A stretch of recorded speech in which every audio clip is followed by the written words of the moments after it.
മക്കളെ എല്ലാവർക്കും നമസ്കാരം. ബേസിക്സ് ഓഫ് ഓർഗാനിക് കെമിസ്ട്രിയുടെ മറ്റൊരു സെഷനിലേക്ക് ഹാർദമായ സ്വാഗതം. നമ്മൾ ഇന്ന് ചർച്ച ചെയ്യുന്നത് ഓർഗാനിക് കെമിസ്ട്രിയിലെ വളരെ പ്രധാനപ്പെട്ട ഒരു ടോപ്പിക്കായ ഐസോമെറിസമാണ്. പലരും വളരെയധികം സംശയങ്ങൾ ചോദിക്കുന്ന ഒരു ഭാഗമാണ് ഐസോമെറിസം. നമുക്ക് ഐസോമെറിസം ആസ്വദിച്ച് തന്നെ പഠിക്കാം. ഐസോമെറിസത്തിലേക്ക് സ്വാഗതം.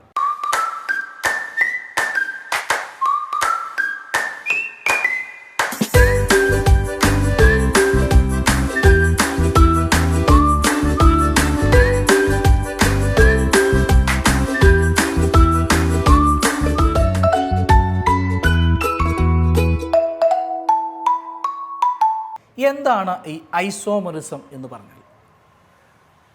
ഒരേ മോളിക്യുലാർ ഫോർമുല ഉണ്ടാവുകയും ഡിഫറൻറ്റ് സ്ട്രക്ചർ വരികയും ചെയ്യുന്ന ഒരു പ്രോപ്പർട്ടിയാണ് isomerism. The phenomenon in which molecules having same molecular formula but different structure are called isomerism. ആ പ്രോപ്പർട്ടി കാണിക്കുന്ന കോമ്പൗണ്ടുകളെ നമ്മൾ വിളിക്കുന്ന പേരാണ് ഐസോമേഴ്സ്. അപ്പോൾ ഐസോമെറിസം വളരെ വിശദമായിട്ട് തന്നെ നമുക്ക് നോക്കാം. ഐസോമെറിസം പ്രധാനമായും രണ്ടായി തരംതിരിച്ചിട്ടുണ്ട്. ഐസോമെറിസത്തിനെ നമ്മൾ പ്രധാനമായും രണ്ടായി തരംതിരിച്ചിട്ടുണ്ട്: structural isomerism, stereo isomerism. Structural isomerism വീണ്ടും നാലാക്കിയിട്ടുണ്ട്: chain isomerism, position isomerism, functional group isomerism, metamerism. Stereo ഐസോമെറിസത്തിനെ നമ്മൾ രണ്ടായി തരംതിരിച്ചിരിക്കുകയാണ്: ജിയോമെട്രിക്കൽ ഐസോമെറിസം, അതുപോലെ ഒപ്റ്റിക്കൽ ഐസോമെറിസം. ഓരോന്നും നമുക്ക് വളരെ വിശദമായിട്ട് നോക്കാം.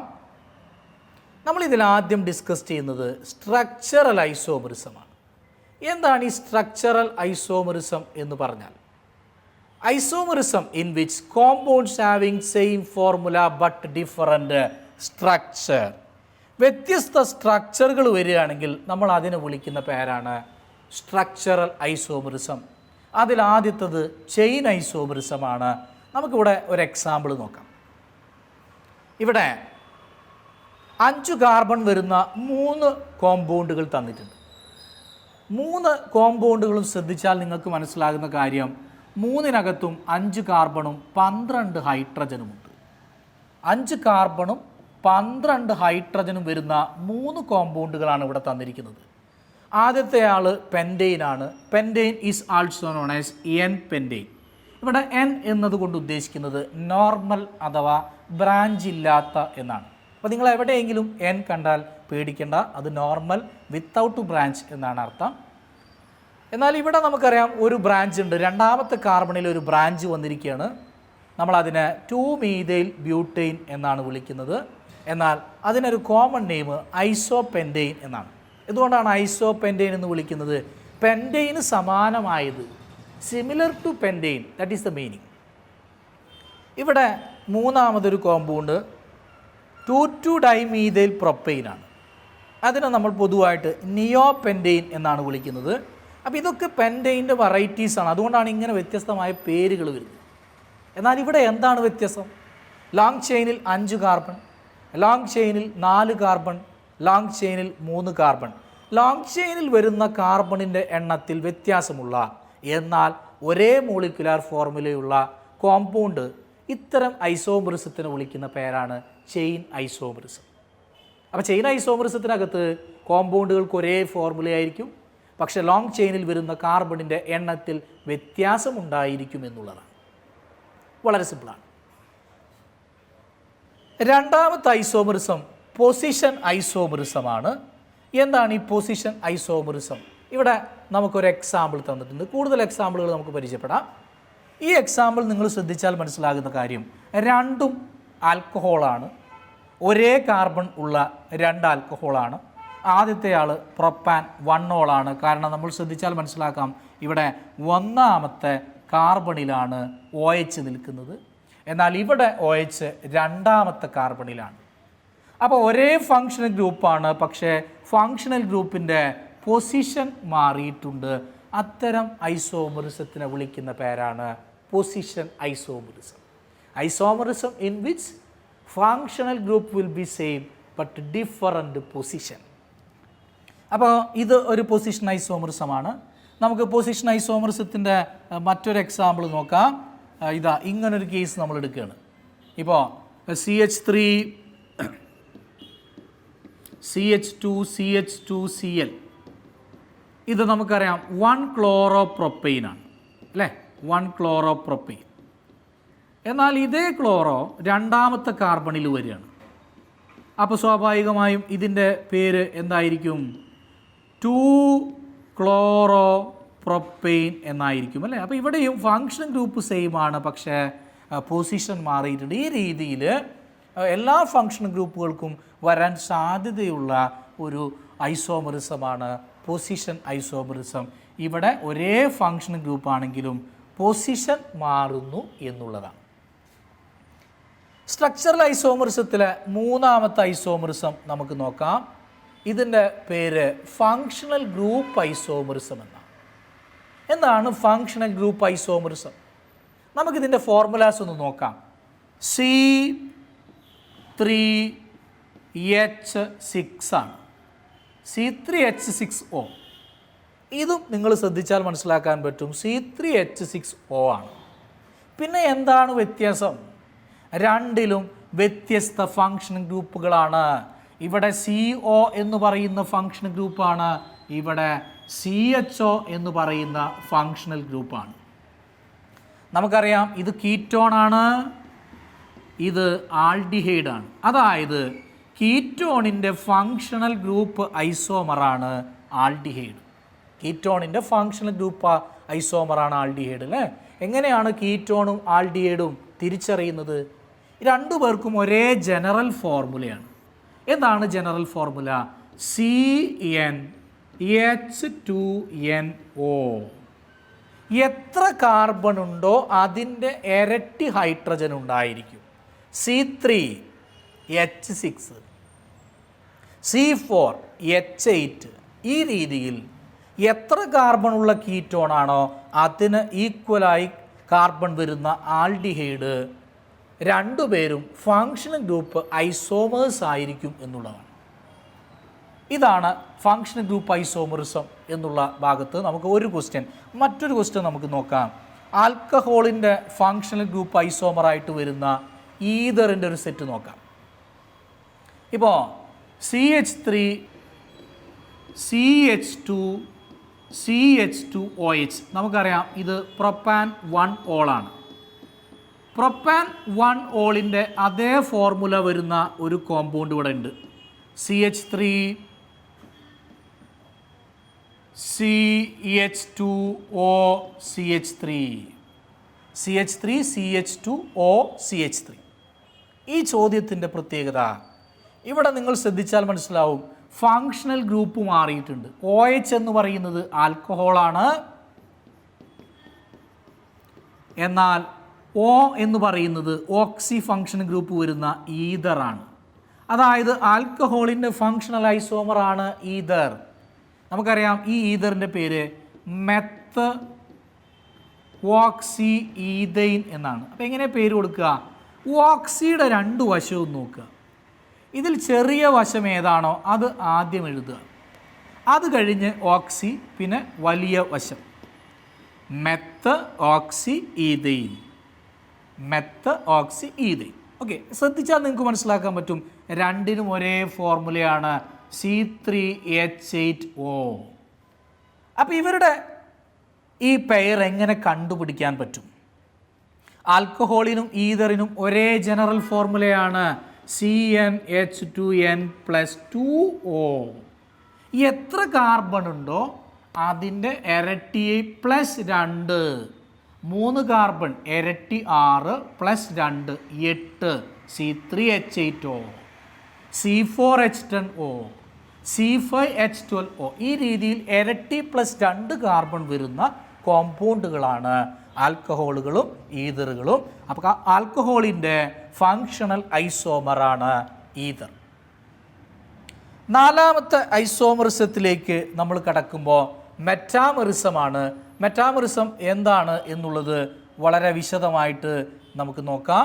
മെറ്റാമറിസം ഇവിടെ നമ്മളൊരു എക്സാമ്പിൾ എടുക്കുകയാണ് മെറ്റാമറിസത്തിന്. ഇപ്പോൾ CH3 O CH2 CH2 CH3 CH3 CH2 O CH2 CH3.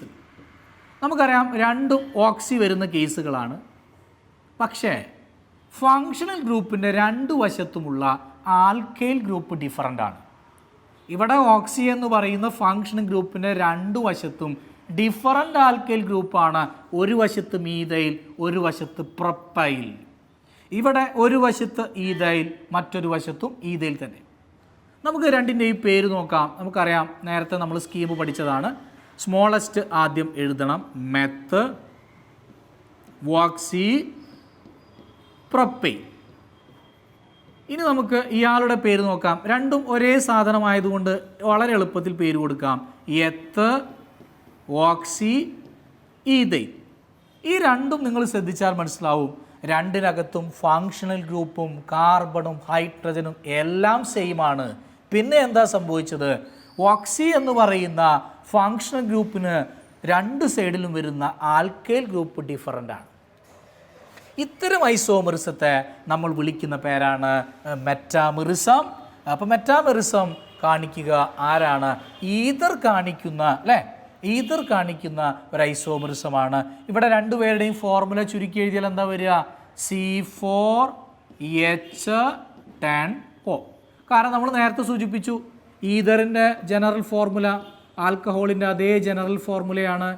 അപ്പോൾ ഇതേ ഫോർമുല വരുന്ന രണ്ടു പേരുണ്ട് എന്നുള്ള കാര്യം നിങ്ങൾ മറക്കരുത്, ആൽക്കഹോളും അതുപോലെ ഈഥറും.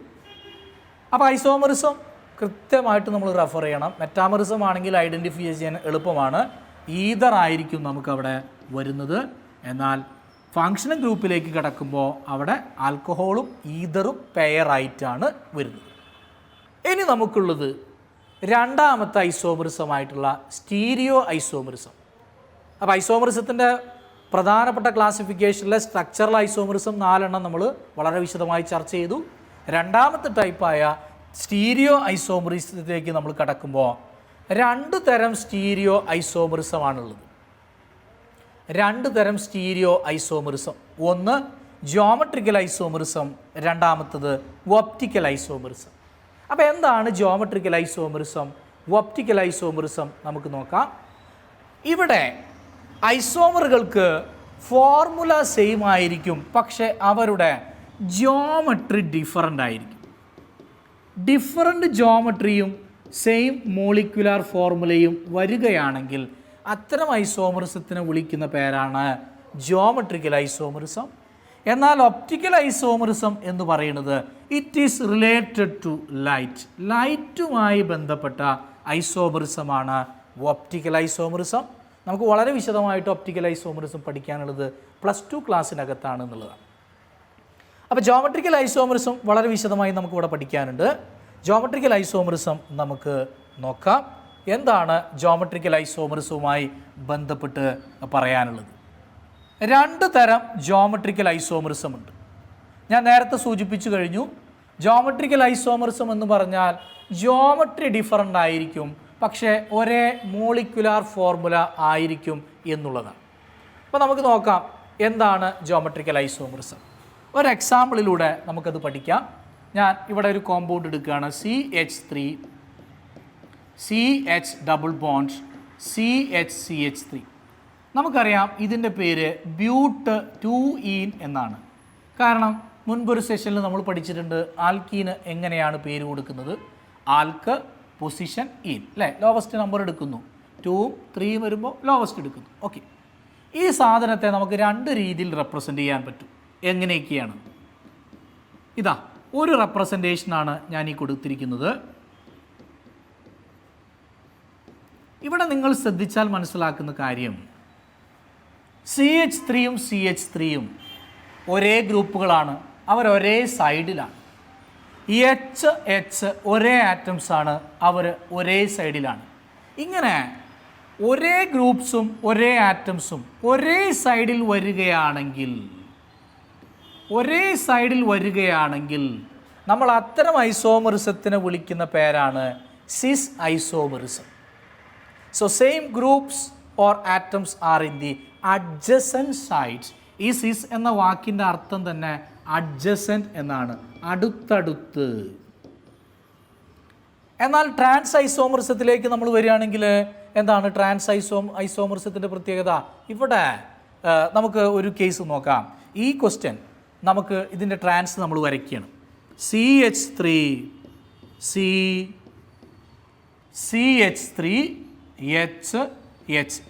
ഈ ചോദ്യം നോക്കിയാൽ നമുക്ക് മനസ്സിലാകുന്നൊരു കാര്യം, ഇവിടെ ഒരേ ഗ്രൂപ്പ്സ് അല്ലെങ്കിൽ ഒരേ ആറ്റംസ് ഓപ്പോസിറ്റ് സൈഡിലാണ്. കണ്ടില്ലേ, എച്ചും എച്ചും ഓപ്പോസിറ്റാണ്.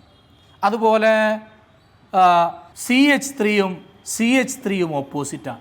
CH3 ഓപ്പോസിറ്റാണ്. അപ്പോൾ ഒരേ ആറ്റംസ് അല്ലെങ്കിൽ ഗ്രൂപ്പ്സ് ഓപ്പോസിറ്റ് സൈഡിൽ വന്നാൽ നമ്മൾ അതിനെ വിളിക്കുന്ന പേരാണ് ട്രാൻസ്. ട്രാൻസ് എന്ന വാക്കിൻ്റെ അർത്ഥം തന്നെ ഓപ്പോസിറ്റ് എന്നാണ്. അപ്പോൾ സിസ് ആണെങ്കിൽ എന്തായിരിക്കും? ഒരേ സാധനങ്ങൾ അടുത്തടുത്തായിരിക്കും, ഒന്നുകിൽ ഗ്രൂപ്പ് അല്ലെങ്കിൽ ആറ്റംസ്. എന്നാൽ ട്രാൻസ് എന്ന് പറഞ്ഞാൽ ഒരേ ഗ്രൂപ്പ്സും ആറ്റംസും ഓപ്പോസിറ്റ് സൈഡിലായിരിക്കും എന്നുള്ളതാണ്. ഇതാണ് ജോമെട്രിക്കൽ ഐസോമറിസം. ഇവരുടെ ഫോർമുല സെയിം ആണെങ്കിലും ജോമെട്രിയാണ് ഡിഫറൻ്റ് ആകുന്നത്. This is about geometrical isomerism. അപ്പോൾ ജോമെട്രിക്കൽ ഐസോമറിസം വളരെ വിശദമായി നമുക്ക് മനസ്സിലാക്കാൻ പറ്റിയിട്ടുണ്ട്. സ്റ്റീരിയോ നേരത്തെ സൂചിപ്പിച്ചു 2 തരമാണ്, പക്ഷേ അതിൽ ഒപ്റ്റിക്കൽ നമുക്ക് ഹയർ ക്ലാസ്സസിലാണ് പഠിക്കാനുള്ളത്.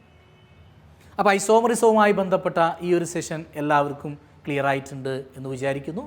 ബേസിക്സ് ഓഫ് ഓർഗാനിക് കെമിസ്ട്രിയിലെ മറ്റ് കാര്യങ്ങളുമായിട്ട് നമുക്ക് അടുത്ത ക്ലാസ്സിൽ വീണ്ടും കണ്ടുമുട്ടാം.